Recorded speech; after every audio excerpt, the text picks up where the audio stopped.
Ah, dah mula dah? Dah mula dah. Okey, Assalamualaikum Dr. Siti Fadilah Johan. Waalaikumsalam. So, berjumpa kembali kita di hujung minggu.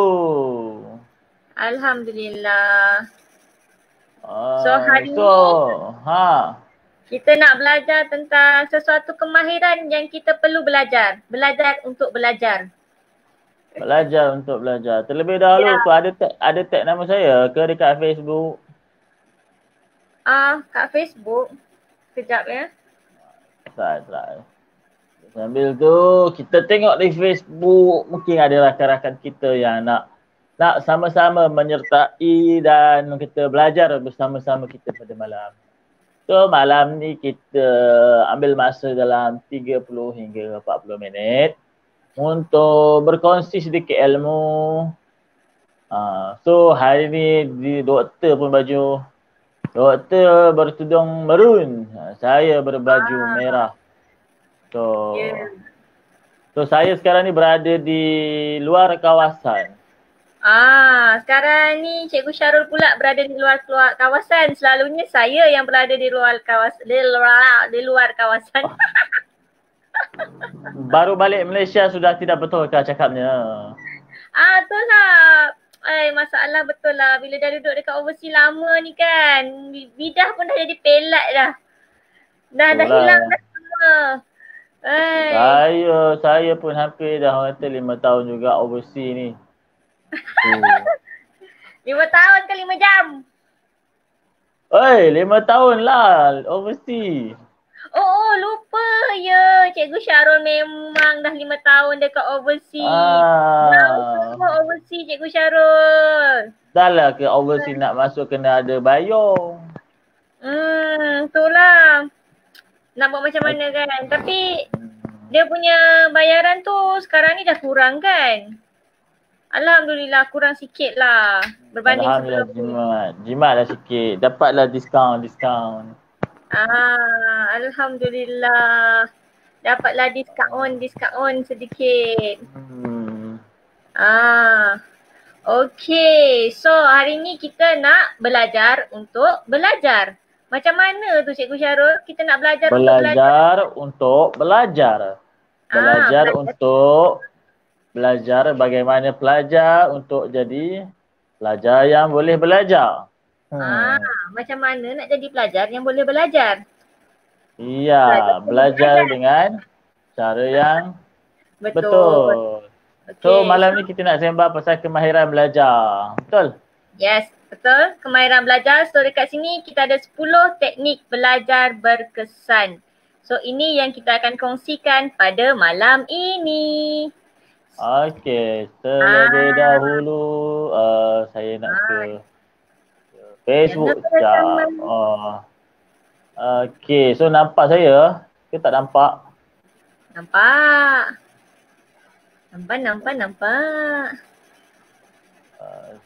So secara langsung saya nampak. Okey, saya dah share lah. Share. So sekarang ni kita dah masuk kepada yang pertama ni. Apa ni Cikgu Syarul ni? Okey, yang pertama ni bila kita nak belajar ni ataupun nak buat apa-apa pekerjaan ataupun orang kata nak buat satu benda lah. Kan? Paling utama bila untuk pelajar di Malaysia khususnya, tentukan matlamat belajar kamu. Kalau adik-adik sekarang ni mungkin kita belajar nak exam kan. Hampir ramai majoriti kata belajar kerana exam. Ada yang kata belajar nak ilmu. Ada belajar nak masuk universiti. Nak sambung belajar dekat overseas. Itu orang kata apa yang murid-murid kita nak lah. Betul? Apa yang murid-murid kita nak. Matlamat tu penting. Tak ada matlamat, tak ada cita-cita, tak jadi apa. Ya betul. So dekat paparan ni dia kata setiap pelajar yang inginkan kecemerlangan perlu ada matlamat. Matlamat mampu menjadi petunjuk arah serta memberi semangat untuk bekerja kuat bagi memperolehi kecemerlangan. So kena ada matlamat yang jelas. Macam mana kita nak letakkan matlamat yang jelas? Contoh untuk adik-adik SPM, contoh dia nak SPM dia cemerlang. Cemerlang pula berapa A? Tak semestinya straight A tu cemerlang bagi setiap individu. Kalau ada pelajar ni dia berrealistik, masuk realistik ni dia kenal diri dia kenal kemampuan dia kenal tahap orang kata kognitif dia untuk belajar. Dia boleh tetapkan, okey saya target untuk SPM ni 5A. Cemerlang dengan 5A. Okey. Dah 5A matlamat ni betul, dah ada 5A. Okey, kita spesifikkan. Kena ada tetapkan matlamat dan juga SMART. Apa tu SMART? SMART tu S tu spesifikasi. Spesifikasi ni orang kata pendetailan lah. Nak 5A, okey 5A tu apa dia? A bahasa Melayu, bahasa Inggeris, matematik, sejarah, pendidikan Islam. Contoh. Maksudnya matlamat kita kena jelas ni lah, tak boleh samar-samar. Kalau samar-samar lah juga dia punya hala tuju. Betul ke cikgu? Betul, kena ada matlamat. Tapi persoalan kena ada wujud. Kenapa? Itu why? Why? Kenapa why nak yang belajar? utama? Kenapa nak belajar kan? Why utamalah. Yang bila ada why yang utama yang kuat, kita seiring dengan matlamat ni dia akan jadi kita strong. Matlamat tu jadi kuat. Kita ada why. Why ni adalah soalan. Kenapa? Kenapa kena berjaya? Kenapa? Kenapa kena belajar? Kenapa kena belajar? Kan? So bila why kita ni jelas dan kuat dan kita ada big why ataupun grand why yang kata kita nak mesti something yang tu. Contoh saya dulu kenapa saya kena belajar, kenapa kena belajar lah saya bukan orang kaya pun. Orang kata harta paling utama kat dunia ni ilmu. Dengan ilmu lah kita boleh ubah kehidupan. Okay, so kena ada big why. Why dengan juga matlamat ni kena seiring. Okay. Cikgu nak tanya sikit boleh tak? Ya, boleh. Rasanya okey ataupun tidak kalau pelajar-pelajar ni menetapkan matlamat hanya untuk peperiksaan, bukan beyond the exam. Hanya based on examination and then after exam and then forgot everything. Wow. Study for exam only. Just for Study exam. for exam only. Okay. For me lah cewa. Bagi saya untuk matlamat ada setengah pelajar kata okay, belajar untuk exam matlamat kita kena hormati matlamat yang diletakkan. Kan kita kena faham matlamat ni ada matlamat jangka pendek dan juga matlamat jangka panjang. So mungkin anak didik kita ni nampak matlamat pendek dia adalah aku nak SPM, aku nak STPM, habis exam habis. So dalam masa apa kita kena terapkan matlamat jangka panjang. Masa depan dia dalam masa 5 tahun, orang kata time frame dia berapa 5 tahun, apa nak jadi, 10 tahun apa yang dia akan ada. Yang ni kita kena guide mereka lah, tetapkan matlamat jangka panjang. Betul tu. Maksudnya kat sini kita perlu bantu pelajar, mula-mula kita sokong pelajar untuk mendapatkan matlamat dia, tapi dalam masa yang sama kita bimbing juga pelajar supaya mereka tahu hala tuju mereka selepas peperiksaan tu. Ya, betul. Okay, so boleh kita teruskan dengan cara belajar yang kedua. Yang pertama adalah matlamat. Matlamat. Okay. Cara belajar yang kedua, belajar mengikut jadual waktu yang telah disediakan. Ini kalau dulu kat sekolah adalah jadual, betul tak? Ya, sekolah ada jadual. Tapi kat rumah ni macam mana? Tapi kalau kat rumah dia kena belajar itu disiplin yang kuat. Orang kata di rumah ni cabaran dia environment tak ada. Dia tak ada kawan-kawan. Dia belajar sorang-sorang. So bila belajar sorang-sorang ni dia kadang-kadang dia culas dengan diri sendiri. So maksudnya dia tipu dengan diri sendiri. Tak apalah, nantilah. Kan. So belajar mengikut jadual yang telah disediakan, saya difahamkan. Dan mengikut kajian juga, baru-baru ni guru di Malaysia adalah guru yang penuh dedikasi. So bila nyatakan kajian dan saya faham, ramai ataupun banyak setiap sekolah telah keluarkan jadual kelas online, iaitu PD, PR, iaitu pengajaran dan pembelajaran di rumah. So murid-murid boleh ikut jadual yang ditetapkan. Dalam masa yang sama boleh tambah pelajaran ataupun tambah jadual belajar setiap hari. Sebab setiap manusia ni dia dibagi 24 jam, sama je. Okay, ada chat. Ada komen Siti Fadilah Johan, waalaikumsalam. Boleh tekan kot. Doktor tekan dekat komen tu, dia akan publish. Tak boleh sebab full screen sekarang. Oh, full screen. So minta maaf lah tak boleh nak up komen, tapi jangan risau, kami akan balas komen. Masih nampak komen-komen semua. Okey, doktor boleh bacalah komen-komen. Mungkin ada nak tanya soalan. Okey, belajar mengikut jadual. Komen yang baik ni. Daripada dari siapa? Nur Saidinatul Azlin. Oh, ya Ustazah Jacob. Ustazah Jacob tu. Dia kata apa? Mantap. Okey, so belajar mengikut waktu yang disediakan. Seperti yang kita tahu, jadual PD. Apa dia tadi? PDPR, doktor. Jadual PDPR biasanya telah disediakan dan ia sehingga tengah hari selalunya. Dia kadang-kadang tak sampai petang. So petang tu bolehlah kita buat jadual kita sendiri nak belajar pukul berapa.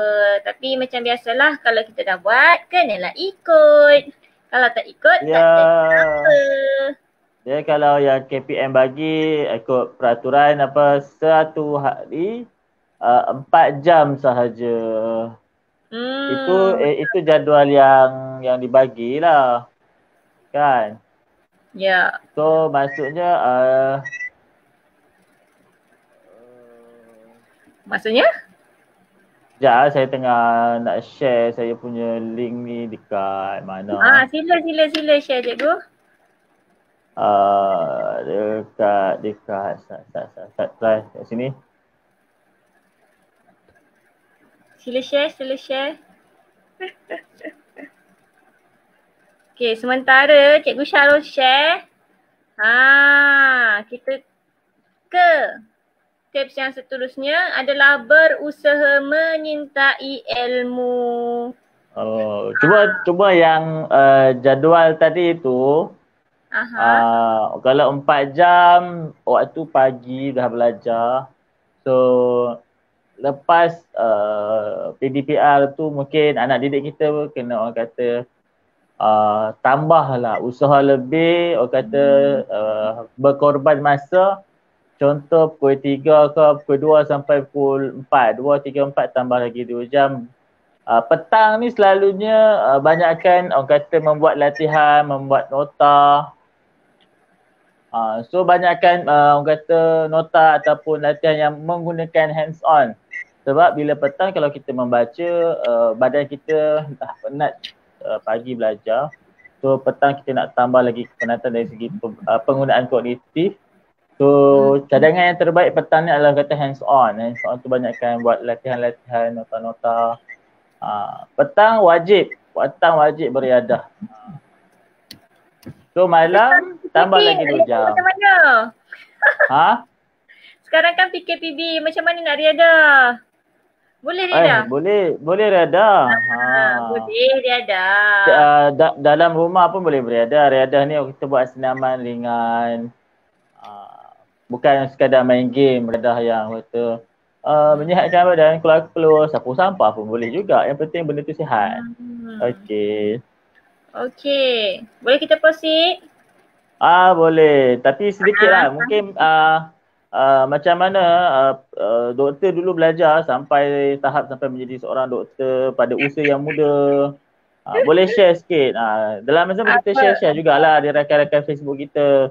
Mungkin ada yang kata bercita-cita nak jadi doktor, apa yang kata cara nak belajar sampai ke orang kata dalam zaman pendidikan ni, tahap pendidikan yang kita doktor falsafah dia dah highest level lah. Share sikit. Okay, kalau nak tanya tips yang paling utama adalah kita kena belajar ataupun berusaha untuk mencintai ilmu itu sendiri. So bila kita suka apa yang kita buat, insya-Allah semua akan berjalan dengan lebih lancar. Apa yang kita nak belajar tu lagi senang nak masuk kalau kita suka. So contoh macam kita main game, main PUBG ke, dia kena ada skill-skill dia. Skill-skill tu untuk setengah orang rasa macam skill tu sangat-sangat susah. Sebab tetapi bila ada setengah orang yang rasa betul-betul minat, betul-betul nak buat, benda susah pun boleh jadi senang. So syarat dia kita kena cinta ilmu tu dulu. Baru kita boleh teruskan. Kalau tak cinta, tak boleh jugalah. Kadang-kadang macam so yang pertama memang menyintai ilmu lah. Yang itu yang pertama bagi saya lah. Yang kedua adalah yang sebelum tadi, jadual. Sebab untuk jadual, selalunya saya akan kenal pasti waktu belajar yang paling baik untuk diri kita. Kadang-kadang kita rasa setengah orang rasa waktu di awal pagi itulah waktu terbaik untuk dia belajar. Ada yang rasa waktu malam ataupun waktu petang dalam pukul 3-4 tu waktu terbaik untuk dia belajar. So gunakan waktu tu sebaik mungkin sebab kita rasa kita tahu diri kita kat mana. Bila waktu optimum kita. So kita kena manfaatkan waktu tu sebaik mungkin. Tapi bagi saya lah manfaatkan dulu waktu yang paling optimum. Yang saya selalu ulang kaji sebelum subuh. Maksudnya bangun pagi dalam pukul 5 pagi waktu tu lah nak ulang kaji sebab bagi saya waktu tu lah yang paling tenang, tak ada siapa nak kacau. So buka buku ulang kaji waktu tu.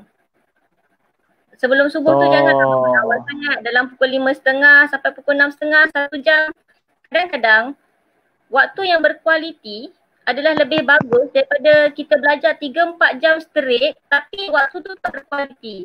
Maksudnya kita belajar 3 jam tapi dalam masa 3 jam tu yang betul-betul kita belajar kadang-kadang cuma dalam 30 minit. Yang lagi 2 jam setengah tu apa yang kita buat? Melarok main handphone. Cabaran zaman sekarang lah kan. Kejap-kejap tengok handphone, kejap-kejap tengok phone. Contoh kita nak cari maklumat tetapi kita tahulah banyak godaan media sosial. Terbuka Facebook, terbuka pula IG.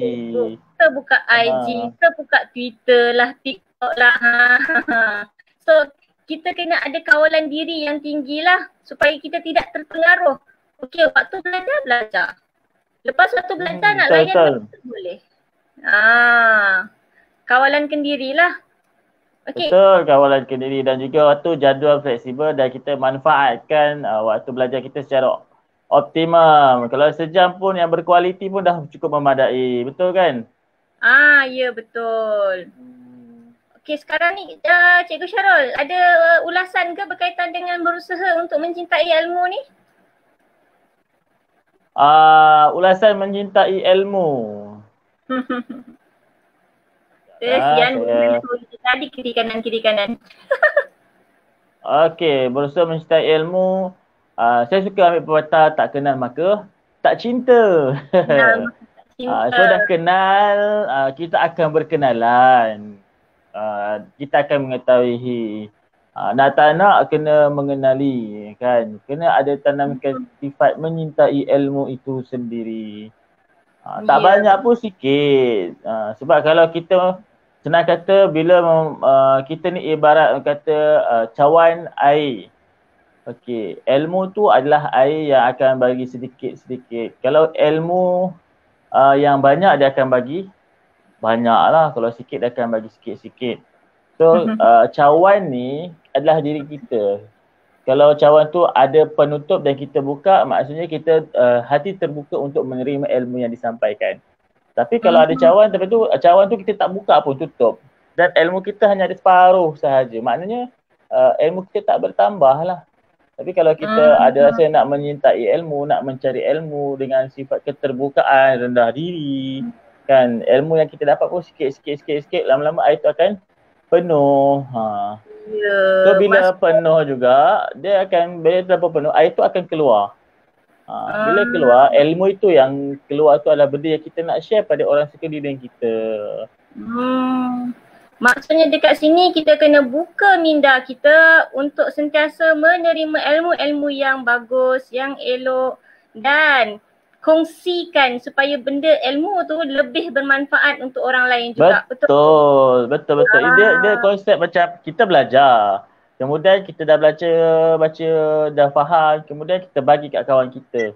Kita ajar kawan kita. Sebenarnya dia double kali, 2 kali ganda kita faham. Alhamdulillah. Dia kita balik bola pingpong patah balik. Jangan lupa share. Ada mak tengok live ni. Oh, mak tengok. Terima kasih my mom. Cikgu Mazlinda pun tengok juga. Cikgu siapa? Cikgu Mazlinda. Okey. Terima kasih. Orang fast track ni. Fast track center. Okey, seterusnya. Set burung hantu tu. Okey, yang seterusnya adalah sentiasa berfikiran tenang, gembira, ceria. Ya, ini yang paling utama. Kita kena set kita punya mindset lah. Pemikiran ni orang kata dalam psikologi tu bahagian kognitif kan. Dalam masa orang kita motivasi kata mindset kena ada. So perkara pertama kita ada kognitif, otak. So mindset kena letakkan dan sentiasa berfikiran tenang, gembira dan ceria. Kena orang kata think positif. So kalau ada masalah pun kita kena orang kata elakkan lah. Kalau ada masalah, kalau masalah tak boleh nak elak macam mana tu cikgu? Masalah setiap masalah ada penyelesaiannya, cuma bagaimana kita nak uruskan lah masalah tersebut.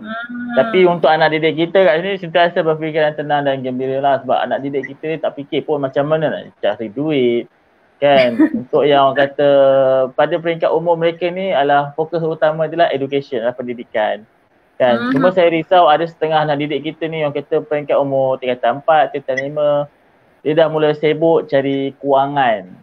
Sebenarnya kalau saya fikirkan sejarah dulu, zaman orang dulu pun bukan memang senang kan. Tapi bila ibu bapa yang menekankan pendidikan, yang kata okey kamu tak boleh kerja selagi tak habis belajar. So zaman kamu ni fokus untuk belajar sahaja. Dari segi kewangan, dia hidup sekadar orang kata survival lah dengan kemampuan diri lah. Ibarat orang kata ukur baju pada badan sendiri. Tapi isu sekarang ni bila anak didik kita ni orang kata terikut budaya ataupun culture semasa yang kena ada handphone pula. Kalau tengok anak didik kita iPhone, cikgu pun pakai Android kan. So benda tu yang kadang-kadang anak didik kita tak apa. Kadang saya tanya kenapa kerja kan. Saya nak kerja, saya nak cari duit. Duit ni mak ayah tak bagi duit belanja ke? Bagi, habis tu untuk dia punya kepuasan, itu enjoy lah.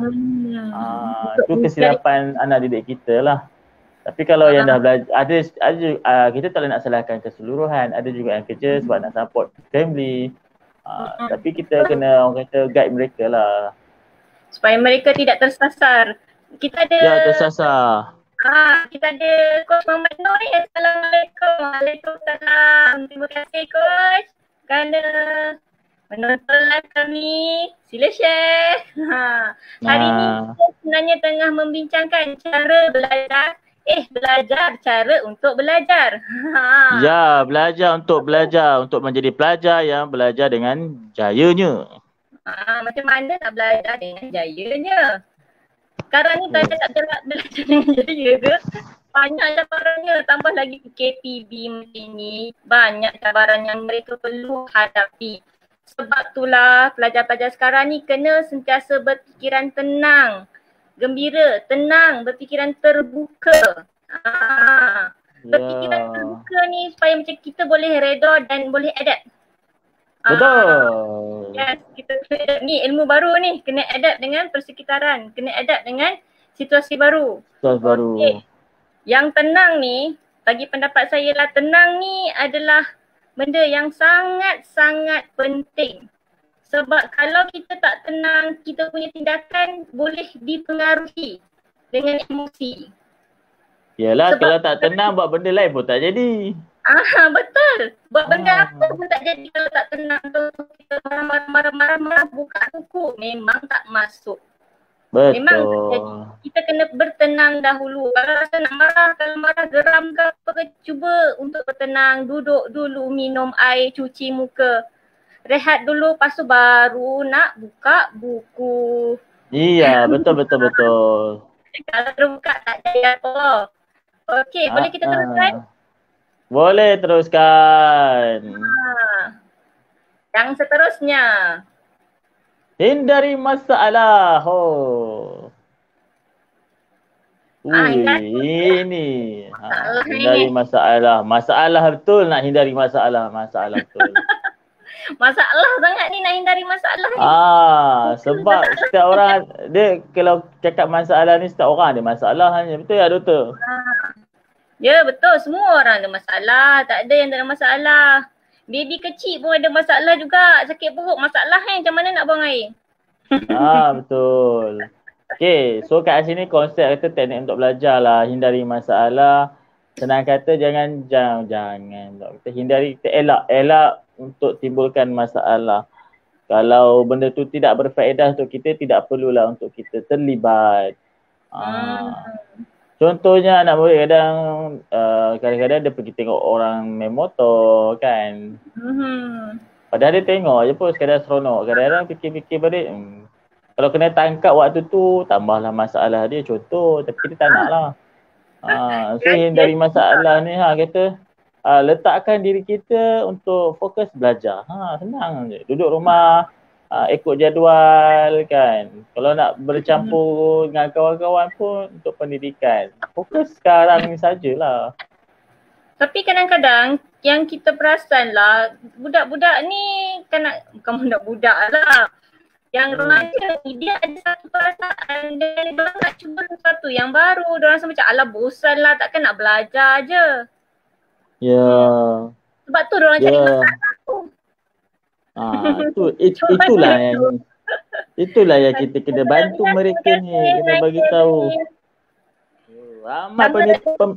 Ramai peminat doktor ni. Dr. Nabilah daripada KMKN ya. So hari ni saya hebat dapat berjumpa dan bersembang dengan doktor. Insan hebat ni. So kita bincangkan tentang pembelajaran jugalah. So hujung minggu ni kita sembang untuk akademik. InsyaAllah setiap minggu kalau kita usaha baik-baiklah jadinya. Niat yang kita untuk membantu anak didik, inilah. SMK hitam. Okay, dalam masa sama hindari masalah ni dia umum. Tapi kita fokus pada anak didik kita lah. Elakkan, contohnya kalau anak didik ni satu isu bercinta, kemudian senang kita perhubungan, kemudian orang kata budaya. So mereka kan dah, kalau kita fokus yang anak SPM ni pun mereka dah tahu kata mana baik mana buruk sebab dah dah balik pun kan.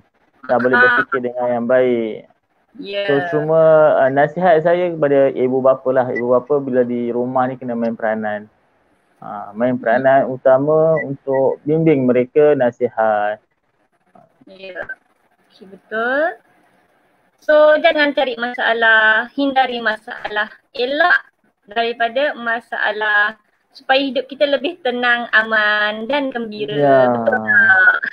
Betul. Kalau kata tak nak ada masalah, satu je, orang gila je yang tak ada masalah ni. Dia happy go lucky. Okay, next, seterusnya. Yang seterusnya. Ini macam ada kaitan dengan benda yang tadi tu. Cari masalah. Menjauhi aktiviti yang tidak berfaedah. Ni Lara. Dia susah jugalah. Tak susah. Dia tak susah tapi boleh diusahakan. Macam mana tu? Nak usaha macam mana tu? Sebelum tu kita kena tahu apa itu aktiviti yang tidak berfaedah. Kadang-kadang kita rasa benda tu berfaedah, orang rasa tak berfaedah pun.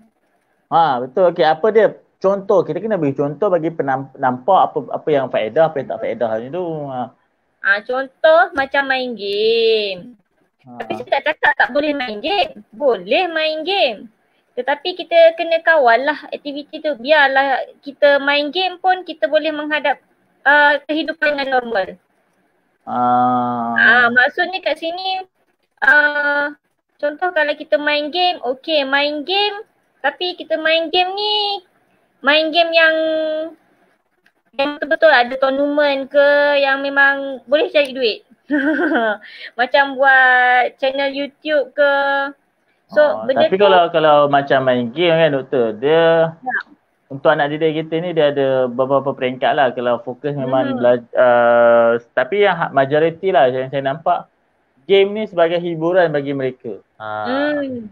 Sebab yang nak masuk nak masuk tournament ni pun, bila saya kata saya baca sikit dari segi apa yang saya dapat maklumat, hampir yang masuk tournament ni bukan yang biasa-biasa, maksudnya hampir orang kata contoh dekat ESO ada tournament PUBG kan, dan tengok wakil-wakil sebenarnya budak-budak IPTA yang orang kata ada pendidikan yang baik. Maksudnya bila nak masuk tournament game ni, orang yang kena ada cerdas pemikiran sebab dia nak menyusun strategi.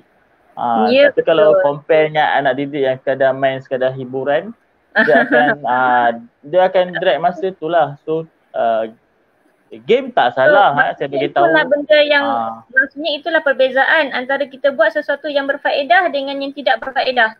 Bila kita buat sesuatu yang tidak berfaedah, dia tidak mendatangkan manfaat semula kepada kita. Tapi kalau kita buat sesuatu yang boleh mendatangkan kebaikan, faedah, semuanya tu faedah lah. Sebagai contoh lah saya bagi. Contoh lepak di kedai mamak lah. Lepak sembang pasal benda-benda yang bukan akademik. Benda tu berfaedah ataupun tidak sebenarnya?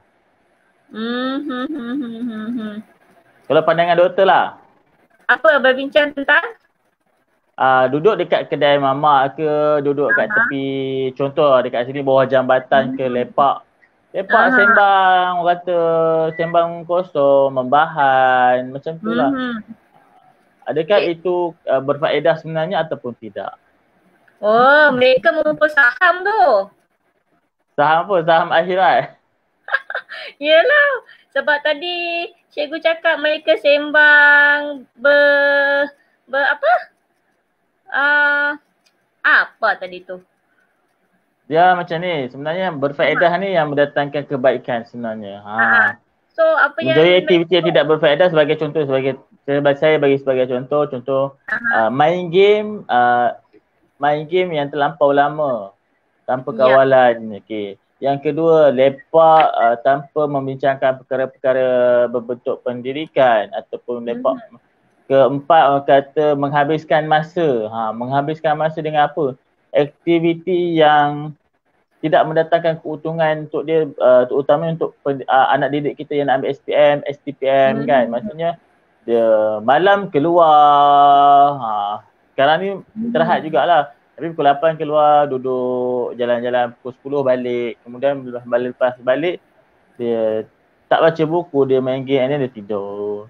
Itu yang aktiviti yang tidak berfaedah lah. Betul.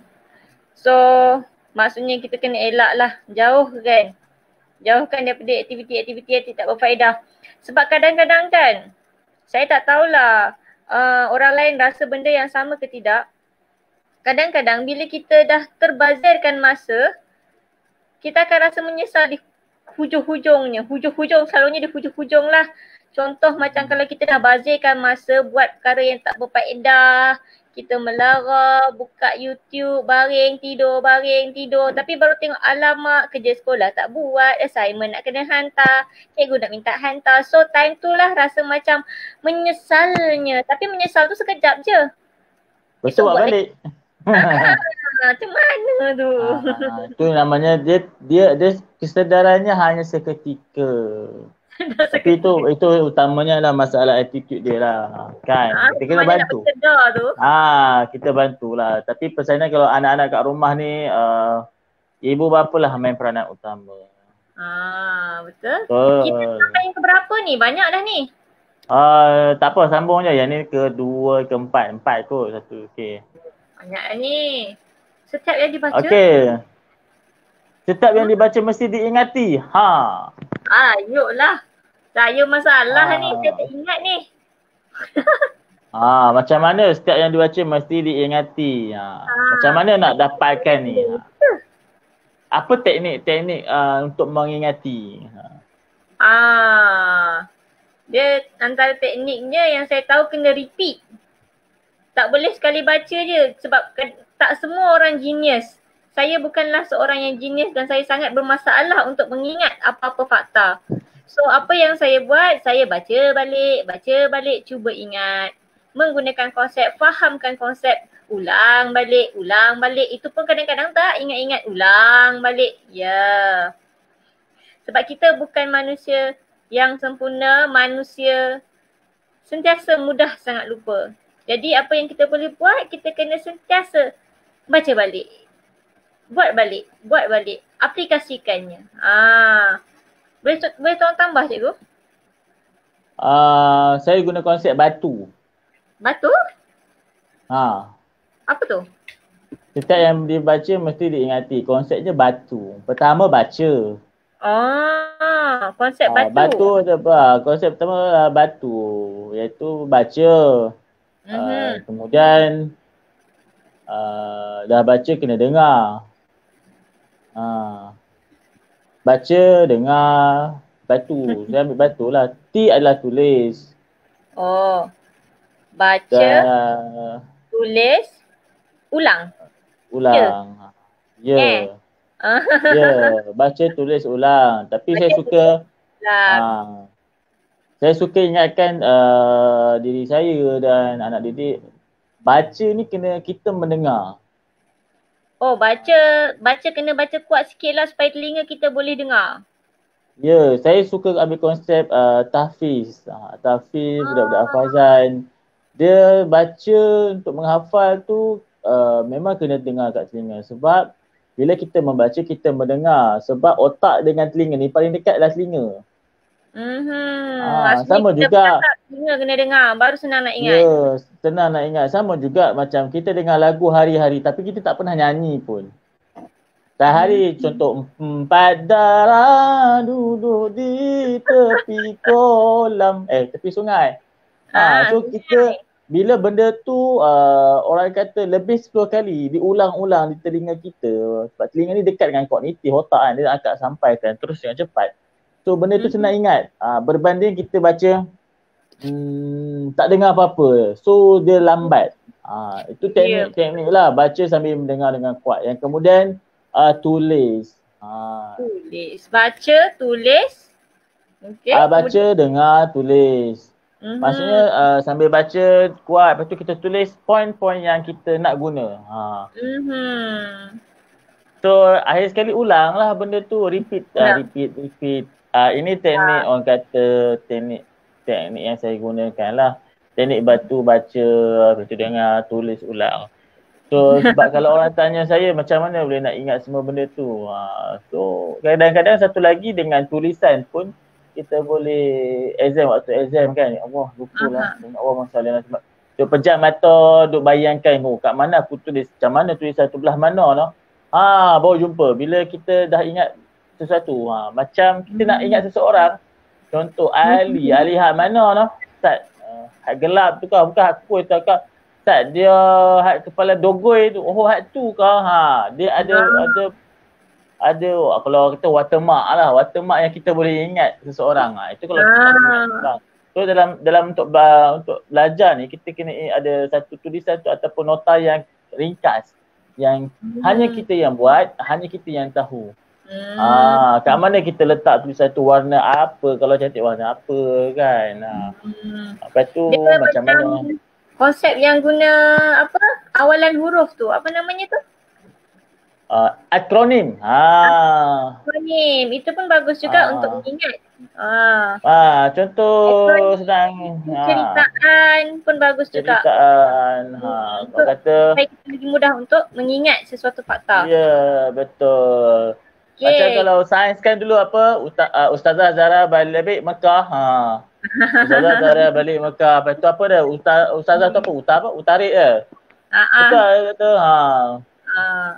Z dia apa? kata nak kahwin semua tu. Macam-macam. Semua tu. Macam-macam teknik. Kalau kita nak Google, YouTube memang banyak-banyak macam-macam teknik cara-cara untuk mengingat. Tinggal cari je. Tapi satu je kata kunci. Kata kunci utama tu. Betul, kata kunci utama juga. Kata kunci. Yang kedua adalah apa dia? Kena baca. Malah kena baca.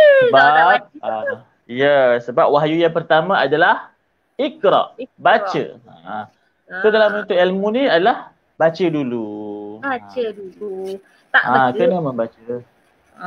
Tak baca tak tahu. Kalau mendengar, dia dengar tu boleh. Tapi dalam masa sama bila dah dengar, kita kena semak betul tak dia punya kata maklumat yang disampaikan. So bila maklumat disampaikan tu, kena semak tu, kena baca juga. Baca. Kita teruskan.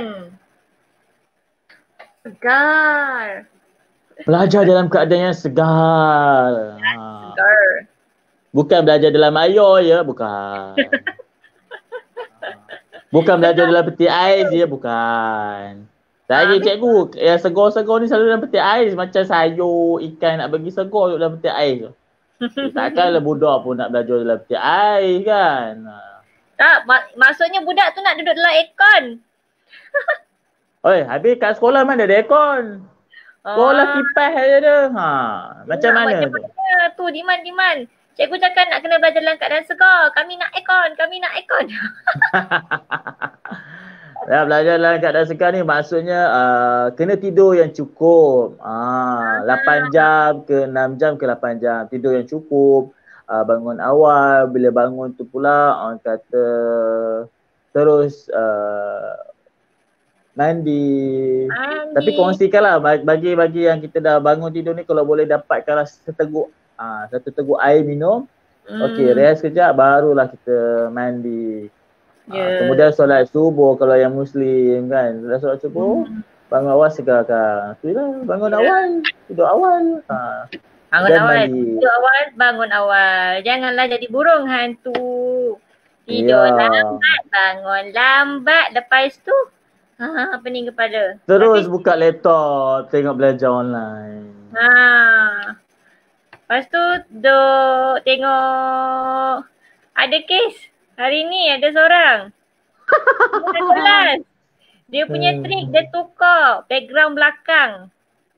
Sebiji. Lepas tu dia pergi keluar, habislah. Dia keluar sambil mendengar belajar tapi ada urusan lain, kita kena siapkan lah. Ada orang tu menonton ni, kantor sekejap lagi. Okey.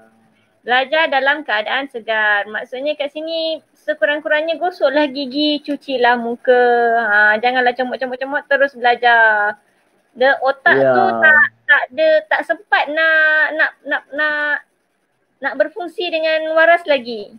Cuba kalau kita bangun tidur, orang tepuk-tepuk kita pun macam bukannya kita perasan.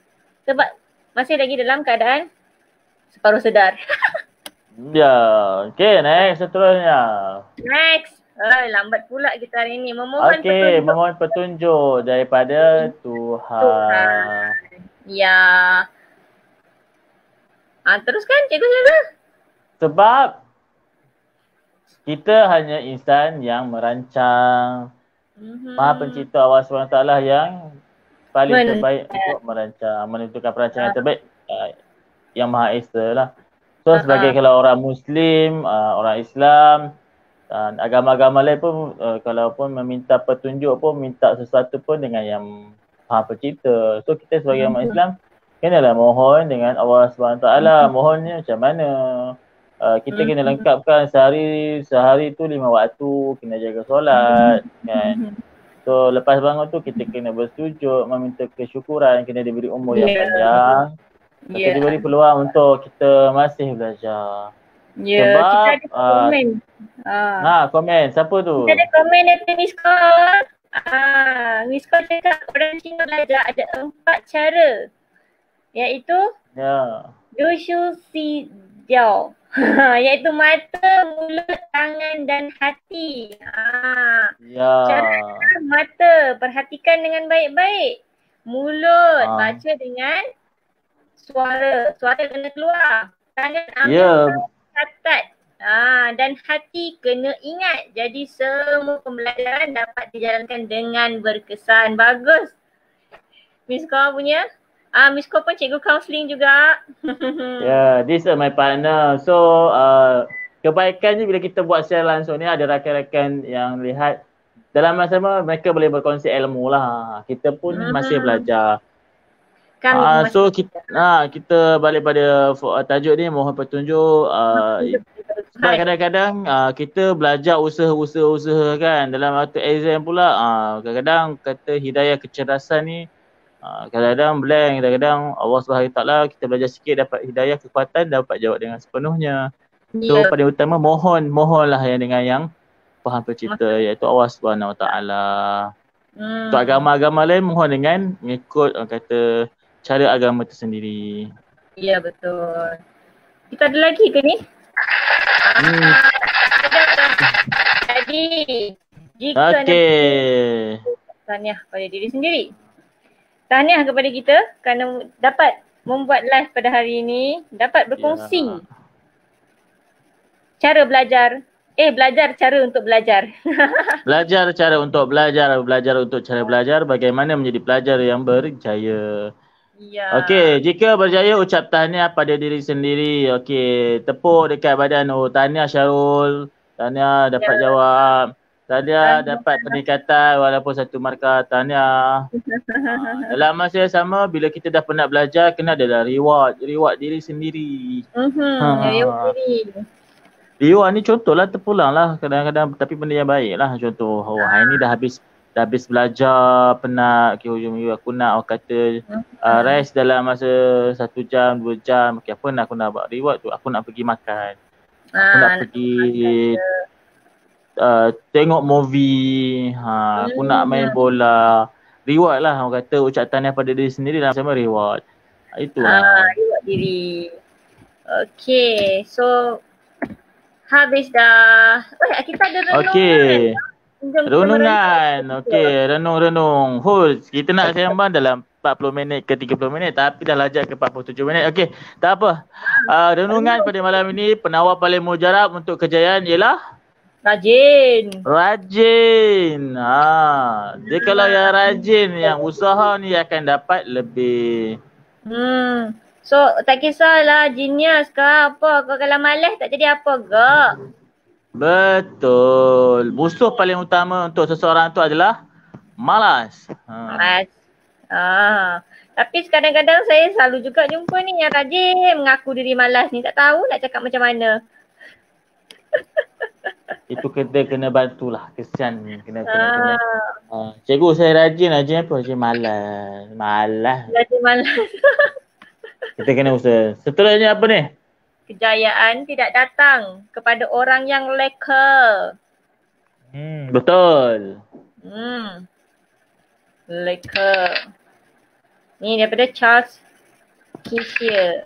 Satu ni. Manusia. Manusia yang tidak berharap untuk berjaya telah sedia gagal. Ya, sebab dia pasrah. Redha. Manusia yang tidak berharap untuk berjaya telah sedia untuk gagal. Sebab dia tak ada passion, dia tak ada matlamat. Senang. Sebab apa? Dia kata buat, sekadar buat kan. Ada trademark tu kata ulat dalam batu pun boleh hidup kan. Contoh trademark dia lah.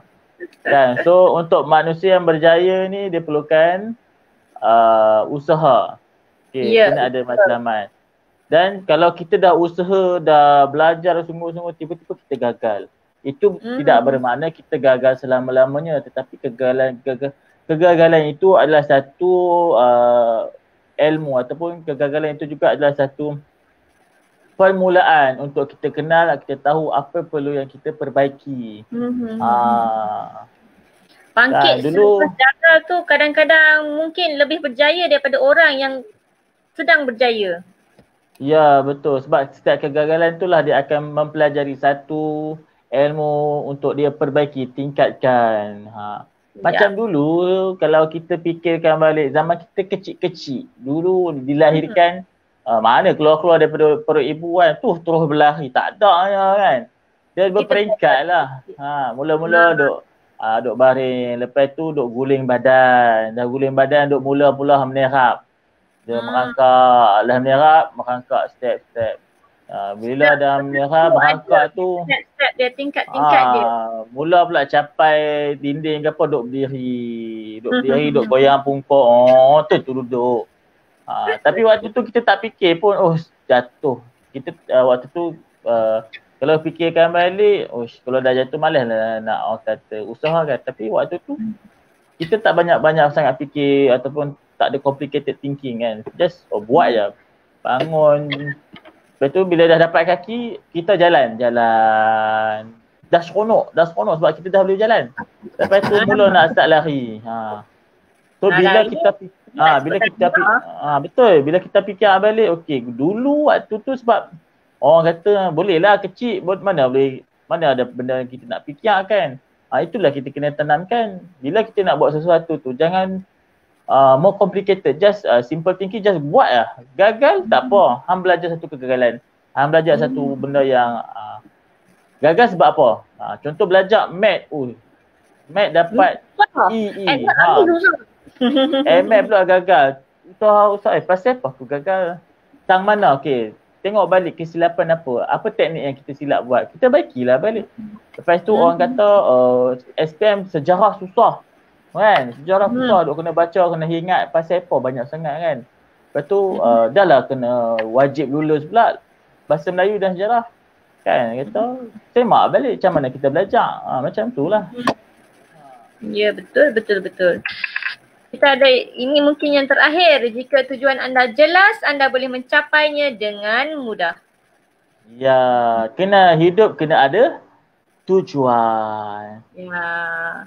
Hidup kena ada tujuan. Kalau hidup sekadar hidup, beruk di hutan pun hidup, kan? Kalau sekadar makan, cacing di tanah pun makan. Yep. So tujuan hidup kena memberi yang manfaat. Jika tujuan anda jelas, anda boleh mencapai dengan mudah. Tujuan ni umum, terpulang pada individu tu sendirilah kan. Betul. Dia nak macam mana, tapi hopefully yang terbaik, kita bagi yang terbaik. Kata macam saya, tujuan hidup adalah apa dia? Tujuan saya, tujuan anda jelas, maksudnya saya nak belajar, dalam masa sama saya nak memberi ilmu. Nak kongsikan. Sebab bila peringkat orang kata pendidikan ni, dia tak boleh jadi kaya. Boleh jadi kaya. Tapi dalam masa usaha untuk kaya di dunia dan juga kaya di akhirat. Sebab kita tengah mendidik orang kata lapis-pelapis kita, orang kata generasi-generasi kita. Sebab ibu bapa, guru adalah orang kata pencorak masa depan anak didik kita. Kalau anak didik terbaik tahun ini, kali ini atau zaman ini, nescaya 10 tahun akan datang pun akan baik. Macam Presiden Indonesia. Kata Soeharto ke Soekarno, tak ingat berapa hal lah. Dia kata kalau nak merubah sebuah negara tu, hantarkanlah tu anak-anak muda. Anak-anak muda ni lah yang akan mengubah kan sesuatu perubahan. Sembang lah ni. Ni semua sembang ni. Berkongsi. Okey. Habis. Habis. Kalau step-step ni ada slide lain. Tapi kemahiran belajar ni the next time lah. Ini next Ah, time lah. Kita sampai sini dahulu, dah pukul sampai berapa, dah sini. pukul apa berbenar Dah dah. hampir 1 jam jugalah kita kongsi ilmu.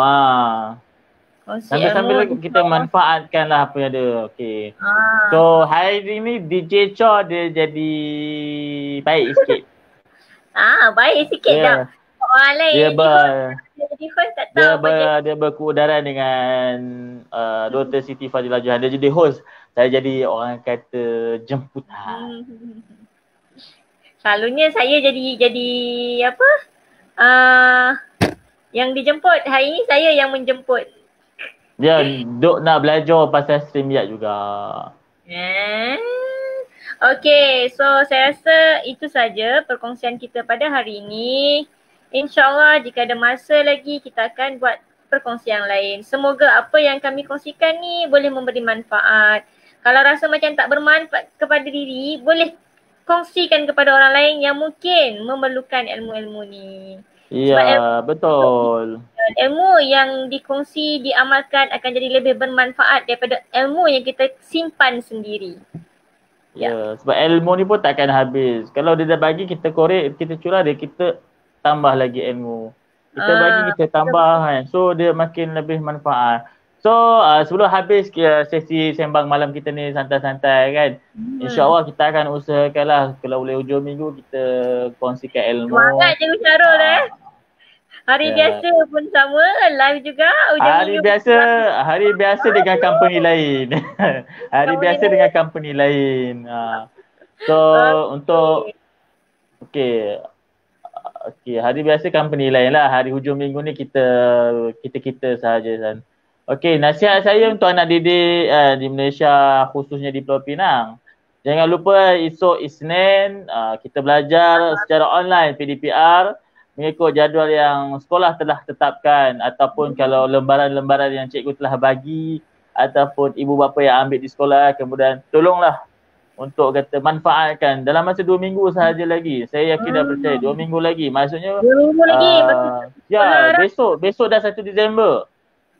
Dah bulan 12. 1 Disember dah bulan 12. So kemudian 2 minggu 3 minggu lah macam tu untuk manfaatkan. Untuk yang ambil peperiksaan SPM, STPM, SBM, STAM, anda ada masa, anda yang menentukan, anda ada pilihan. Anda yang memilih untuk anda berjaya ataupun anda tidak berjaya. Ya. Pilihan di tangan anda.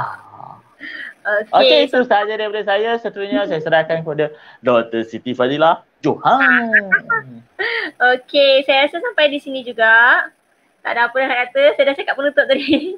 So insyaAllah jumpa lagi pada minggu hadapan. Kalau tak ada apa-apa, insyaAllah kami buat lagi. So bye-bye lah cikgu yang di overseas Okay, saya overseas. Okay, bye. Assalamualaikum. Waalaikumsalam.